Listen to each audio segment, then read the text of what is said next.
तमिलनाडु में बस कुछ महीनों बाद चुनाव है, जिसमें इस बार 3 दावेदारों के बीच कड़ी टक्कर मानी जा रही है। एक तरफ सत्ताधारी कांग्रेस और डीएमके गठबंधन है, तो दूसरी तरफ एडीएमके और बीजेपी गठबंधन, और तीसरी तरफ है एक्टर से नेता बने विजय की पार्टी टीवीके। माना जा रहा है कि इस बार टीवीके की वजह से वोट बढ़ सकता है।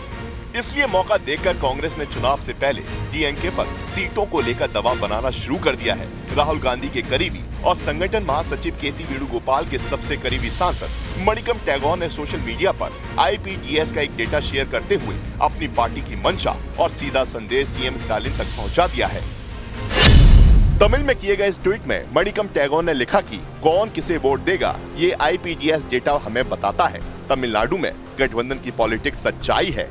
हर पार्टी का अपना वोट सपोर्ट होता है। मुझे लगता है कि ये डेटा न सिर्फ कांग्रेस बल्कि दूसरी पार्टियों के नर्वस को भी पूरी तरह से नहीं दिखाता है। लेकिन तमिलनाडु में बिना गठबंधन के कोई नहीं जीत सकता। साथ ही अब सिर्फ पावर का समय नहीं है, पावर शेयरिंग पर बात करने का समय आ गया है। सिर्फ सीटों के शेयर का नहीं, पावर में हिस्सेदारी का समय है।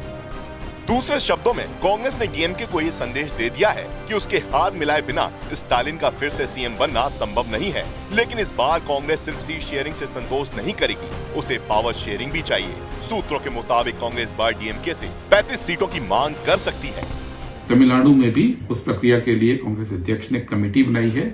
उस कमेटी ने बाकायदा हमें कितनी सीटें चाहिए उसकी लिस्ट भी डीएमके की लीडरशिप को सौंपी है। और ये कोई ऐसी बात नहीं है जिसको कि आप बहुत अनोखी माने या माने कि ये पहली बार ऐसा हो रहा है। ये बातचीत नेगोशिएशन का हिस्सा होती है। तमिलनाडु में डीएमके के साथ कांग्रेस की प्रेशर पॉलिटिक्स पहले से ही चल रही है। मणिकम टैगोर से पहले राहुल गांधी के करीबी प्रवीण चक्रवर्ती ने भी 28 दिसंबर को स्टालिन पर सीधा निशाना साधा था। उन्होंने तमिलनाडु के वित्तीय घाटे और कर्ज की तुलना यूपी से करते हुए स्टालिन सरकार की आर्थिक नीतियों को कटघरे में खड़ा किया था।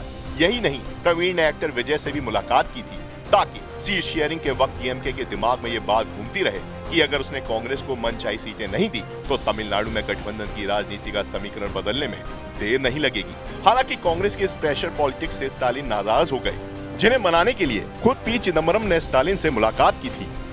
यही नहीं, पी चिदम्बरम को अपनी ही पार्टी के नेता के बयान को गलत बताना पड़ा, जिसके लिए उन्होंने 1 जनवरी को लंबी चौड़ी पोस्ट करके प्रवीण चक्रवर्ती के उस बयान को गलत ठहराया था, जिसमें उन्होंने तमिलनाडु के कर्ज का जिक्र किया था।